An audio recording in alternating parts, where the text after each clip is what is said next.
What's our first film? What's one that you really just want to get off your fucking chest? Well, that's Dark Knight all day. Then let's do it. Okay. Okay. Well, we are the three Jolly Huntsmen. That's true. It's true. We grew up together. We like to watch movies. Yep. We like to talk about movies, and talk trash about movies, and talk about movies we like. Mm-hmm. And for our first couple episodes, we have decided to do, each of us has chosen an over and underrated film that we think is generally overrated and generally This is underrated. True. Yes. And for our first installment, Mr. James Shelley is going to be starting us off talking about why he feels that The Dark Knight by Christopher Nolan is a heavily overrated film. Yes. It's James? true. It's true. James? Yeah, let me get up my notebook here. Well, Floor is yours. The floor is he mine. has the floor. I'm glad Josh can edit shit out. I'm going to start this off by saying that the biggest mistake I made, because when I saw the first one, I was 15. Okay. So excited. Loved it. And then for 3 years, I followed IMDb every day. Every trailer, every TV spot. I watched it all. I'd pretty much seen the movie before it came out. Right. Mm-hmm. And I went in there thinking this is going to be my favorite movie, Right. which is not the best way to thinking start that go conversation. through. No. And my first experience with the movie was, where am I supposed to be looking? Me? At the camera. So, yeah, you can. And I had to go through hell and back to go see it. Went out of town to do the midnight premiere. Love it. One of the people with us was underage, so due to curfew laws, we couldn't go. Sure. So by the time I made it in there, I was just so amped, and then it's about like halfway through the movie, I was like, you know what? I am not emotionally attached to this movie. Wow, right off the bat. Yeah. Well, it was like halfway through, I just was, and I didn't know if I built it up too much or whatever. Right.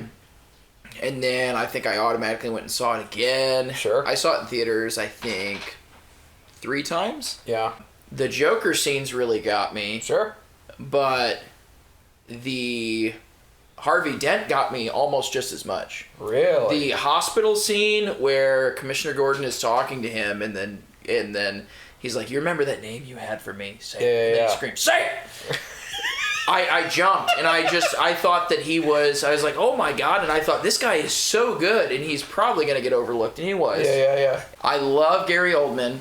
I love Aaron Eckhart. I love Heath Ledger. Okay. That's a bulk of the movie right there. I don't like the Batman voice. Oh, so you're an anti-voicer. Well, at least this one. What are you? What are you in the Batman voice? I mean, it's pretty...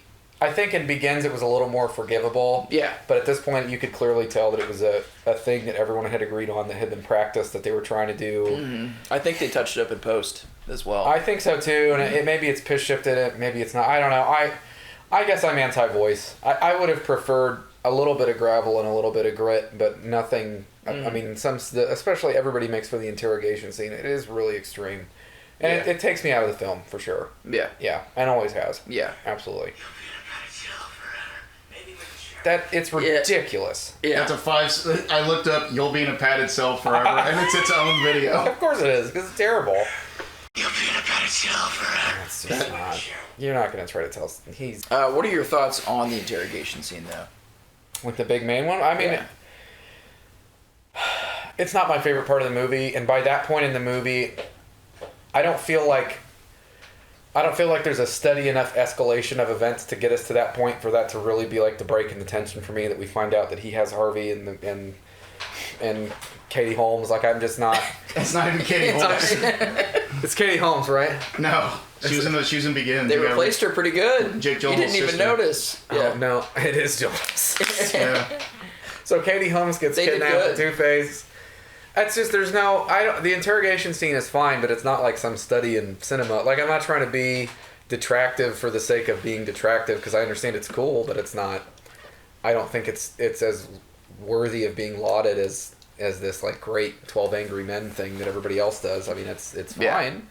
But had we built steadily to tension that led to that exact moment, and it hadn't meandered so much and bounced around, I think it might be more effective. But it's just... Is this going on with Nolan stop moving around? Yeah, it's Nolan stopped moving around. It's the editing stopped moving around. The movie just rolls downhill. it just, you get that great first 12 minutes, and then you kick the ball down the hill, and it rolls downhill, and there's not really there's no stopping to smell the roses at all. Yep. There's never any time to exist. Even when you're with Fox in the lab and stuff, the camera's always moving. Even these classic superhero movie moments where we should be able to stop and smell the roses for equipment, little montages, or for this or for that. There's never, it just moves so much. The camera never stops moving. And I had never noticed this. I don't have a problem with the film being fast paced, but the problem is there's no film there to be fast paced. It's just a guy with a camera walking around for 2.5 hours. Like, it's constantly moving.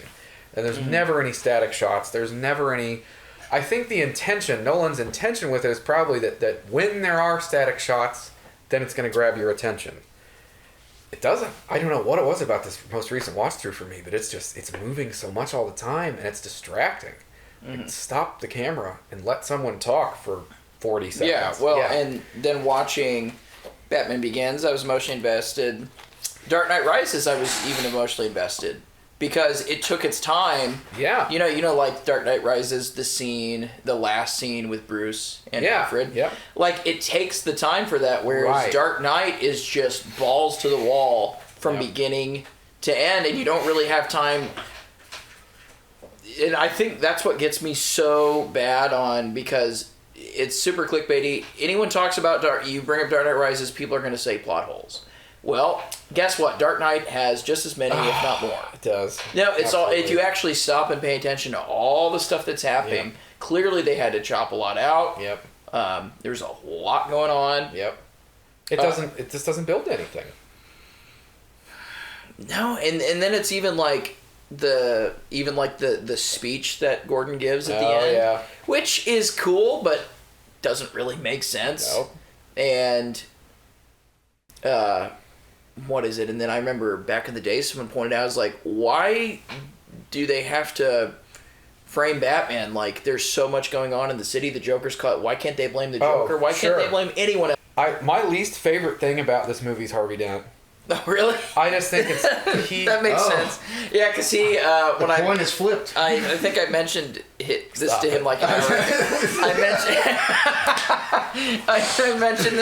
I mentioned this to you like an hour ago, and you're like, oh, interesting. Yeah, that's why, because Oh, really? That's your opinion. I can't stand it. It's overacted.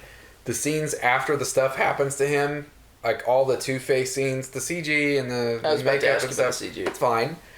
What is it? This kid I work with, we were talking about The Dark Knight, and I told him I was doing something like this, and he said, oh, that script is perfect. First of all... is perfect. First of all, you haven't read the script, so you don't know the script is perfect. Yeah. Second of all, how is that perfect? Because, and God forbid, well, and obviously... I don't know. I think the reaction still would have been really strong if Heath would have been alive when this came out. Sure. You might have seen a few more criticisms. Not on him, and I think it's so easy to just look at... Do you like Heath's performance in this? Oh, I love it. That's what makes me so upset about the Dent situation. Yeah. Is that it's just because when you... So you know a gunshot's loud because you started out in a quiet room. The entire situation with Two-Face and Dent, he is at 100 out of 100 emotionally. In every scene, almost right from the get-go. There's only 2 or 3 scenes where he has any dialogue where it's not heavily emotionally inflected and where he doesn't seem stressed and where the music isn't building tension. And so when we start there, I have no baseline. So by the time he's crazy Two-Face and is saying and having all of these... He's a phenomenal actor. And he emotes really well with his face and all that stuff is great, except that he's been at 10 out of 10 doing that the whole film. I have no baseline of how he just is. So it's just tough. It just feels overacted then by the end of the movie, especially where he's laying down and having the conversation with Batman. It's like, that is... I laugh now as an adult watching it, like, because it just seems so preposterous. And that's not the definitive opinion. I'm just saying. And I get that Ledger's performance is also over the top, but there's so much more dynamics, and we have more of a baseline for Ledger's performance of the Joker, also saying things quietly and also saying things sarcastically, and it's a more diverse performance. I think the smartest thing they did was you don't know Ledger's backstory at all. The smartest thing. Yeah.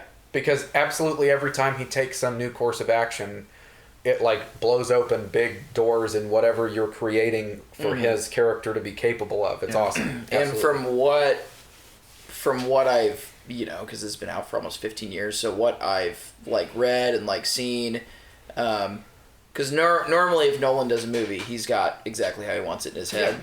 Yep. But apparently him and Ledger were they were totally on the same page with how they wanted the Joker to be, and Ledger really collaborated on how to do it. Wow. So that could kind of make sense, but it's a performance like that where it's like so it holds up so well too. Rewatching it holds up so well, and then you think like, I wonder if that would be hard for like the MPAA or whatever. It's like, so he's technically not doing anything that deserves an R rating, but he is so scary and he's so unpredictable. Yep. And what about the boats? What do you think about the boats? Those prisoners wouldn't have just stood there. That gets me every time. Every time I watch this, there would have been an exploded ship. It's also 60 seconds after they got people were killing each other over toilet paper. So that's what I'm saying. We don't care about each other, especially the citizens of Gotham. Can I just say that if you imagine this film minus boats, did we lose anything? No. The boats is always, I never think about pacing or editing every 2 years when I watch this till we get to the boats and I go, this doesn't need to be in here. We've turned against, we have Harvey Dent, we have the cities against Batman, Joker's already done a bunch of crazy stuff in the hospital and blah, blah, blah. Like, I don't know that we need, because we have the big chase scene and we have the semi-truck and we have the Do you think it's, because like with Batman Begins, takes its time, Dark Knight Rises, takes its time, it's packed. So if you're the casual viewer, you don't have time to really think about anything. You're just along for the ride. And there's some really cool. I don't like everything about the sequence where they're like chasing Harvey Dent. Sure. But I love when they're like shooting at the truck and stuff like that. Obviously, you have your set pieces, you have your flip truck, stuff like that. But you know, I'll interject here because you mentioned the interrogation scene. Yes. And there, in the pacing and everything with it, like at the very end of it, when Joker tells Batman where they are, and it turns out that's wrong. Yeah. That is about a 20-second exchange that you can easily not see, and then by the time you look back to the screen, it's totally you have no idea what the hell's going on. Yeah, that's totally right. Yeah. However, I've never been the movie came out when I was 14, and James watched it all the time. Oh, yeah. Just mostly for the opening sequence. I maybe look for something different in an intro because of how I like when an intro or when the first few chapters in a book or the pilot of a TV show, I like when you get handed a complete miniature of what to expect. Mm-hmm. And I like it, for the most part, in something like this where it's a superhero film. If it's an art house thing, or an A24 film or Wes Anderson or whatever, that's different. But we have a certain set of expectations here. This is going to be a comic book character film, and it's going to be an action-adventure film. Mm. So in that context, it's nice to get a tone promise and a plot promise wrapped up with a little bow on it up front. This does do that well. We have a bank heist. We have the Joker. We have him double-crossing people and fucking shit up. But we don't have any... There's no Batman, and there's no tone promise or pacing promise of the film, because to me, when I look at the plot of this movie, we start way up here in medias res, right in the middle of the action, which is great, boink, boink, boink, boink, boink, and then it's just crazy pants right to the moon. Yep. And this is not a promise of crazy pants right to the moon. Now contrast that with my favorite film intro of all time, Raiders. Raiders is great because the first 15 minutes of Raiders is an Indiana Jones movie. It's a little baby Indiana Jones movie, and you get the whole thing. You get the bad guy, and you get the ball, the double cross. Yeah, you get all of it. It's a whole, and you get a complete promise of exactly what to expect, and you get set up, and you get the bar comes down, and you get ready to go down the roller coaster. Well, and that with Raiders, it actually sets the tone for any Indiana Jones movie after that. It sets the whole franchise up. It's it's the most brilliant thing of all time. That little prepackaged Indiana Jones adventure where we get a complete idea of this. You're going to see 3 movies of this 15 minutes.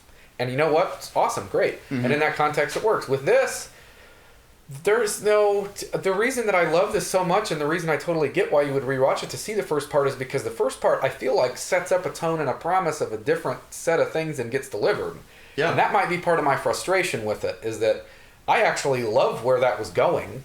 I do too. I would have loved to see more bank guy, and I would have loved to see more civilians, and I would have loved to see more of that side of things and more of Joker doing heists. They open up a lot of stuff that they don't carry on with. Yeah. So it's like... more shotgun bank guy.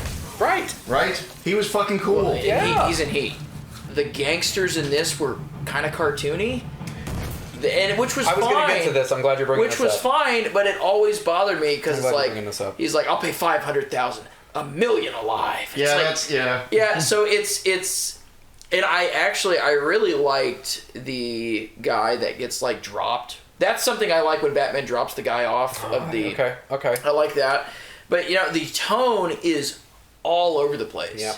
So when I look at the movie, I admire it, but, like, it is my least favorite out of the three, which is apparently suicide if you say it. Well, you can't, but this is a great point, is that tonally it's a mess.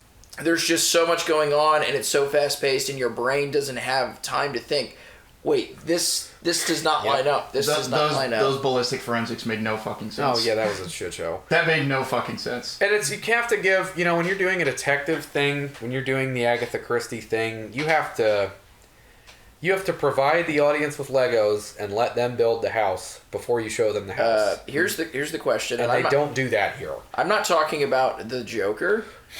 Take Heath Ledger out of this, and what would the movie be then? See, I was actually about to say that I consider it it's by today's standards, an average superhero movie, where with one character in particular, obviously the Joker, that kind of captured lightning, leaned heavily into it, and then lean heavily into it.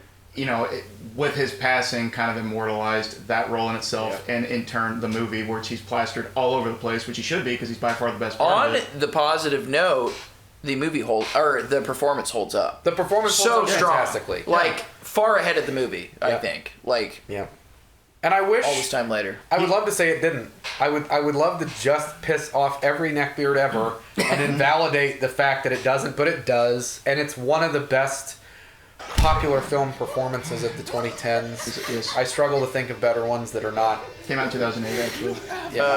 What were you saying, Josh, before I interrupted you? I don't remember. Yeah, probably wasn't very good. Just that it's a good movie, I would say. I remember when I first saw it, I was like, wow, that interrogation scene was really cool. Ledger was really cool. I don't remember anything else that happened, to be honest. And I also think that we didn't need to see Two-Face's rise and demise in one movie. I think we could have scarred him, kept him in the hospital, whatever, but he should have been set up for a different movie. Mm-hmm. It seemed... Also, who's the protagonist of this film? I mean, the title character, supposedly. No, but I'm asking, who gets the most screen time that we're invested in their journey? Batman takes a back seat. That's what I'm saying. Yeah, it's not a Batman movie. This falls a little bit into Phantom Menace syndrome. Oh, no. Oh, boy. Where we... Well, hey. Oh, no, I'm with you.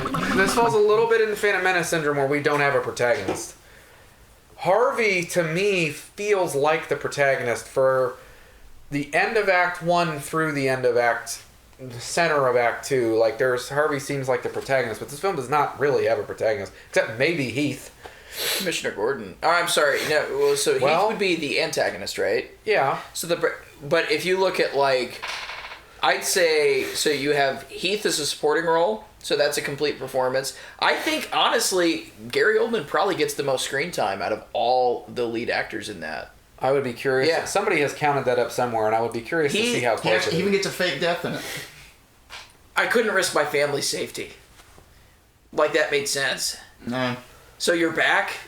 The most aggravating scenes outside of the Harvey scenes for me is the funeral procession parade. What a preposterous thing that you have this incredibly threatening presence in the city and you're gonna... I'll give my final thoughts while James looks at his notes. Yeah. Now I think this is a bad film. Yeah. Well, no, it's just that thinking about it more, Heath's performance is great, but this is not a character study of the Joker. We already have that film. This is supposed to be a gritty Batman film. It's not really about Batman. we don't really know what the movie's about from the get-go. The movie's never really about anything. I think that's everything I really needed to say about it. Well, I still like it. And you know what I thought about this is, without any of the hype, if I would have went into this blind, you know what I'd have been like? That was really cool. That's what I would have said. I'd have been like, that's cool. But it's not any more technically proficient than Civil War or something. No. It's not this. No, if anything, Civil War was more satisfying for me. Yeah, because it's a movie. It's not just a bunch of vignettes. It's got a first act, it's got a second act, and a conclusion. Yeah. A conclusion act. All right, what's next? Don Cusack. Well, I'm going to hit stop on here and on here. Oh man, as soon as we got like 2 or 3 minutes in and we started just talking to each other, this went so good. Yeah. Yeah, it did. I started feeling. It really did. We just got warmed up a couple minutes and then. Yeah, I'm sitting back watching it and I'm like, oh, James is loosening up. Yeah, we did good. We did good. I gotta blow my nose. I tried to keep minor ejections minimal. I gotta blow my nose real quick. I gotta urinate. Alright. And this is still recording.